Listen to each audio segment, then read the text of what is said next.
The hospital tied off the patient's nerve while stitching his arm up, but never admitted the fact until it was already too late. Would you like to learn what's going on? Come join me as I share with you this remarkable story. Hi, I'm Gerry Oginski. I'm a New York medical malpractice and personal injury trial lawyer practicing law here in the state of New York.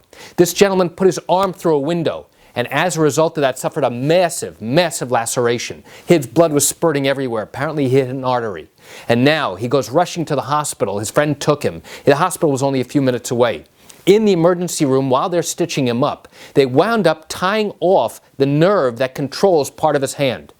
Now, the patient couldn't understand when he went back a week later why he was having tingling and numbness in part of his hand. It didn't make sense. And the doctors who were checking him in follow-up didn't recognize it and didn't understand it either.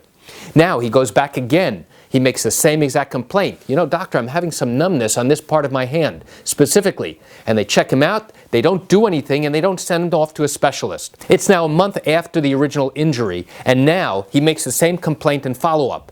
At this point, they turn around and say, you know what, why don't you go see a hand specialist? Well, he goes ahead and makes an appointment for a hand specialist, and the moment the doctor starts to examine him and listen to his complaints, the doctor immediately tells him, you've got some type of nerve injury. The only way to know for sure exactly what happened is to go in and do surgery, and I'll try and fix whatever the problem is. So now, during the course of surgery, the surgeon makes an incredible finding. The nerve was closed off. As the doctor was stitching up the artery that was bleeding, he caught the nerve that controlled this part of the hand. And nobody recognized that this part of the nerve had been tied off. So now what the surgeon had to do was he had to now cut part of the nerve and try and connect the nerve together. But here's the problem. You can't pull the two ends of a cut nerve together and attach them. Sometimes you can try and get the two ends of the nerve close enough together so that they actually do try and regenerate. But to do that can often take many months. It might take a year or even 2 years to try and accomplish. And once it does come together, the patient would then start to get some type of sensation back into the nerve that now had been severed and totally closed off. So why do I share this interesting story with you? I share with you just to show you one particular case where the doctor violated the basic standards of medical care, refused to admit it and accept responsibility until I was able to show them what another doctor did in a follow-up surgery. You know, I realize you're watching this because you have questions or concerns about your own particular matter.